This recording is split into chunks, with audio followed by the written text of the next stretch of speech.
ನಮಸ್ಕಾರ ಅಭ್ಯರ್ಥಿಗಳೇ. ಹೋಪ್ ಇವತ್ತು ನೀವು ಬರೆದಿರುವಂಥ ಎಕ್ಸಾಮ್ ಚೆನ್ನಾಗಿ ಆಗಿದೆ ಅಂತ ಅಂದ್ಕೊಂಡಿದ್ದೀನಿ.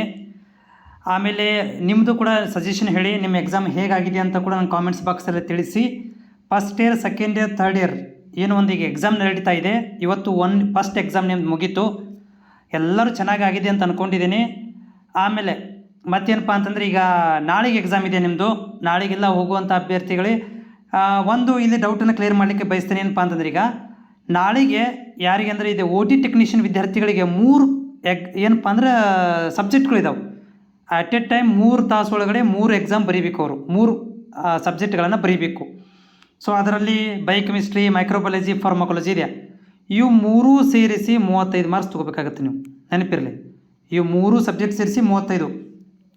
ಇದರಲ್ಲಿ ಟೈಮ್ ಮ್ಯಾನೇಜ್ಮೆಂಟ್ ಹೆಂಗೆ ಮಾಡೋದು? ಒಂದು ವಿದ್ಯಾರ್ಥಿನ ಕಾಮೆಂಟ್ ಕೇಳಿದರು, ಟೈಮ್ ಮ್ಯಾನೇಜ್ಮೆಂಟ್ ಹೆಂಗೆ ಮಾಡಬೇಕು ನೋಡಿ. ಅದಕ್ಕೆ ನಾನು ಹೇಳ್ತಾ ಇರೋದು ಏನಂತಂದರೆ, ಇಲ್ಲಿ ನೀವಿಲ್ಲಿ ಈ ಒಂದು 3 ಎಕ್ಸಾಮಲ್ಲಿ ಬಯೋಕೆಮಿಸ್ಟ್ರಿ ಇರ್ಬೋದು, ಫಾರ್ಮಕಾಲಜಿ ಇರ್ಬೋದು, ಮತ್ತು ಮೈಕ್ರೋಬಯಾಲಜಿ ಇರ್ಬೋದು. ಇಲ್ಲಿ ನೀವು ಇಂಪಾರ್ಟೆಂಟ್ ಥಿಂಗ್ಸ್ ಏನಪ್ಪ ಅಂದರೆ, ಇಲ್ಲಿ ಯಾವುದಾದ್ರೂ 2 ಮೊದಲು ನೀವು ಬರೀಬೇಕು, ಮತ್ತು ವೆರಿ ಫಾಸ್ಟಾಗಿ ಮತ್ತು ಭಾಳ ಲೆಂದಿ ಬರೋಕ್ಕೆ ಹೋಗ್ಬೇಡ್ರಿ.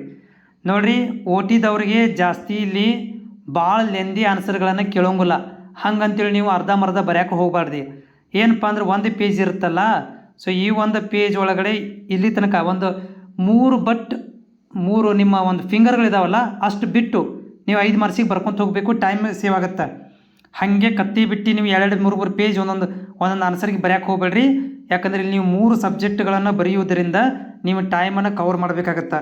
ನಾನು ಭಾಳ ಸಲ ನೋಡಿರ್ತೀನಿ, ಈ ಬಯೋಕೆಮಿಸ್ಟ್ರಿ ಬರೋದ ಫಾರ್ಮಕಾಲಜಿ ಹಾರಿಸಿಬಿಟ್ಟಿರ್ತಾರೆ, ಮೈಕ್ರೋಬಯಾಲಜಿ ಹಾರಿಬಿಟ್ಟಿರುತ್ತೆ, ಇಲ್ಲಿ ಬರೀ 2 ಟಚ್ ಮಾಡಿರ್ತಾರೆ. ಹೀಗಾಗಿ ನೀವು ಇಲ್ಪ ನನಗೀಗ ಏನಂಬಾಗಂತಂದರೆ 3 ಮಾರ್ಕ್ಸಿನೂ ಪ್ರಾಂಪ್ಟಾಗಿ ಅಟೆಂಡ್. ಇಲ್ಲಿ ನೀವು ಫಸ್ಟಿಗೆ ಏನು ಮಾಡಬೇಕಂತಂದರೆ, ನೀವು ವೆರಿ ಶಾರ್ಟಾಗಿ 5 ಮಾರ್ಕ್ಸು ಮತ್ತು 3 ಮಾರ್ಕ್ಸನ್ನು ಬೇಗ ಬೇಗ ಬರೀಬೇಕು. ನಾನು ನಿಮಗೆ 3 ತಾಸಲ್ಲಿ ಹೇಳ್ತಾ ಇದ್ದೀನಿ, 45 ನಿಮಿಷದಲ್ಲಿ ಒಂದು ಬಯೋಕೆಮಿಸ್ಟ್ರಿ 45 ನಿಮಿಷ, ಫಾರ್ಮಕಾಲಜಿ 45 ನಿಮಿಷ, ಮತ್ತು ಮೈಕ್ರೋಬಯಾಲಜಿ 45 ನಿಮಿಷ. ಈ ರೀತಿಯಾಗಿ ಬರೆದ್ರೆ ನಿಮಗೆ ಟೈಮ್ ಏನಾಗುತ್ತೆ, ಸಾಲುತ್ತೆ.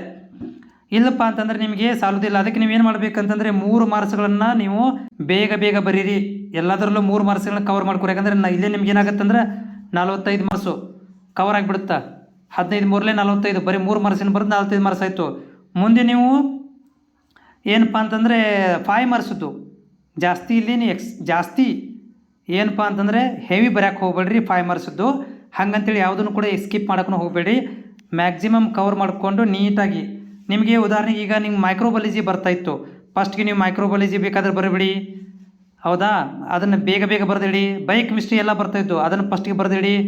ಓಕೆನಾ? ಬುಕ್ಲೆಟ್ಸ್ಗಳು ನಿಮಗಿಲ್ಲಿ ಏನು ಮಾಡ್ತಾರಪ್ಪ ಅಂತಂದರೆ, ಬೇರೆ ಬೇರೆ ಕೊಟ್ಟರೆ ನಿಮಗೆ ಅಟ್ ಎ ಟೈಮ್ ಕೊಟ್ಟುಬಿಟ್ರೆ ತುಂಬ ಈಸಿ. ಒಂದಷ್ಟು ಕಳೆದು ಏನು ಮಾಡೋದಿಲ್ಲ ಅಂತಂದರೆ ಆದಂಗೆ ಕೊಡ್ತಾರೆ. ಬಟ್ ಇಲ್ಲಿ ನೀವು ಏನಪ್ಪ ಅಂದರೆ 3 ಬುಕ್ಲೆಟ್ ಕೊಟ್ಟುಬಿಟ್ರೆ ಬೇಗ ಬೇಗ ಬೇಗ ಆನ್ಸರ್ಗಳನ್ನು ಬರೆದು ಕವರ್ ಮಾಡೋಕ್ಕೆ ಟ್ರೈ ಮಾಡಿರಿ. ಟೈಮ್ ಕವರ್ ಆಗೋದಿಲ್ಲ ಇಲ್ಲಿ ನಿಮಗೆ. ಓಕೆ, ನಾಳೆಗೆ ಹೋಗುವಂಥ ವಿದ್ಯಾರ್ಥಿಗಳಿಗೆ ಆಲ್ ದ ಬೆಸ್ಟ್. ಚೆನ್ನಾಗಿ ಎಕ್ಸಾಮ್ ಬರೀ.